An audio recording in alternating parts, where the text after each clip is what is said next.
We're on Fayette County Reservoir with Clark Wendlandt and Wade Middleton. You know, when Wade and I fished there, it was a different time. It was actually the winter, but those fish were out on structure just like they would be in the summer, and we caught them deep cranking. And I mean, when I say catch them, I'm talking about every cast. I mean, I'd sling out a cast and I'd hook one about 3 cranks in. Wade would sling out and catch one. I mean, we were catching them one after another after another. And I mean, it was for like 30 or 40 fish, good ones. I'm not talking about little ones. I'm talking about 4, 5, and 6 pounders. This outing came on the heels of Clark winning the coveted title of Angler of the Year at the Bassmaster Classic.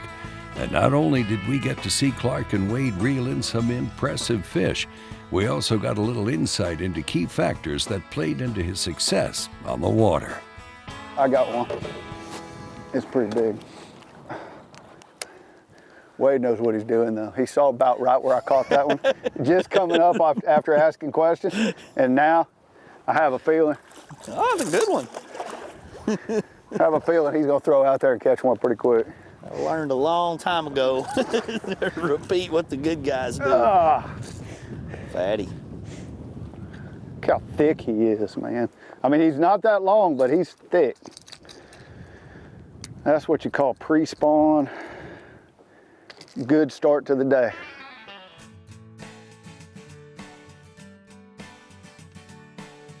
I got another one. Second cast in a row. So what you have to understand fishing with Clark is there's no mercy. When it comes to fishing, golf, or shoots and ladders, I mean, he's gonna try to just outdo everybody. I threw over his line, but that's part of the competitive streak that makes it work for him. Gosh, those are fat ones. They are good ones. That's fun. You know, Wade, this is so interesting because this is like, it's like summertime fishing. We're out here fishing deep. I mean, you know, you think about coming to a power plant lake this time of year that you're gonna, you know, fish up shallow because they're gonna be spawning. Can't assume anything. No, that's true. I think that was one of my mistakes younger when I was more into the tournament fishing, is I just assumed, you know, this is what, instead of just letting whatever was gonna happen. And you still, what amazes me about you is the drive to get out and just fish. It's not about just showing up at a tournament. You still love to just go fish. I just like to figure them out. That's what's fun to me. Yeah, and I mean, just the thought of what's going on today, because every day is going to be different. I can go to Travis, which is my home lake. It's going to be different than it was a week ago. It's changing all the time, and so I just like going and figuring it out.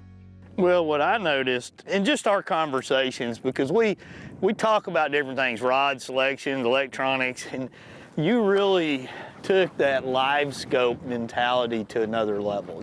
When I would talk to you, you were talking about things that I'd never thought about, heard about, or seen, and you were being able to read the electronics in a lot different manner.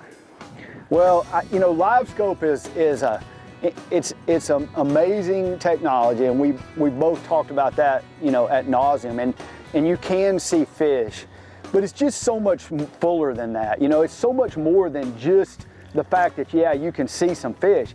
What it really is to me the most is that I just use it in my everyday fishing, always looking at what's going on, giving me what you know, the way you always describe it, Wade, is another piece of the puzzle. So for me is it's giving me information, whether I'm catching fish, whether I'm not catching fish, whether I'm seeing fish, whether I'm not seeing fish, what cover I'm seeing, how, you know, how the fish are reacting. Sometimes it's just like right before a fish bites your bait, and something he did right before he bit it that you did with your bait, but it's something that I almost can't tell somebody. Yeah. It's something that I just see. And so it's just, for me, Livescope's just a tool that I've got that I absolutely, you know, I think it's just, you have to have it. Another fish. Good one.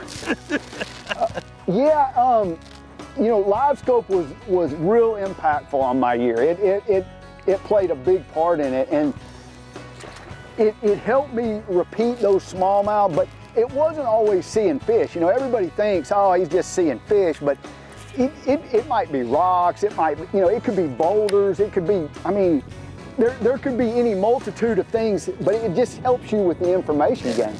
What you're seeing down there as you're fishing. I find I look at that more than anything now.